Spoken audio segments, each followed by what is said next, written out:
Mengenal sosok Belinda, juara MasterChef Indonesia Season 11 2023. Sosok Belinda Christina tengah dibicarakan oleh banyak orang usai berhasil memenangkan MasterChef Indonesia Season 11. Belinda berhasil mengungguli Kiki dengan perolehan nilai yang cukup tipis yaitu selisih 10 poin. Lantas, bagaimanakah sosoknya? Belinda Christina lahir di Surabaya, tanggal 22 September tahun 2000, sehingga saat ini, umurnya 23 tahun. Meski lahir di Surabaya, tapi Belinda melewati sebagian besar masa kecilnya di Malang. Ia merupakan anak ke-6 dari 6 bersaudara pasangan Samuel Sianto dan Mirana Primawati. Belinda merupakan lulusan dari Le Cordon Bleu New Zealand pada 2019.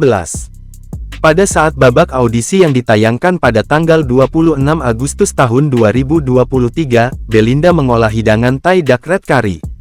Masakan tersebut berhasil membuat Belinda lolos ke babak bootcamp, setelah mendapat 2 yes dari Chef Juna dan Chef Arnold. Saat di babak bootcamp, Belinda berhasil lolos ke galeri MasterChef Indonesia setelah melewati babak elimination test.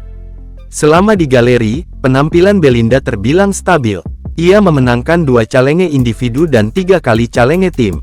Dibanding Kiki, Belinda yang paling banyak masuk ke pressure test yaitu sebanyak 7 kali. Meski demikian, justru dialah yang sukses mengamankan posisi di Grand Final MasterChef Indonesia Season 11. Di media sosial Instagram, Belinda memiliki akun dengan nama @belinda.mci11 dengan jumlah pengikut lebih dari 23.000 follower.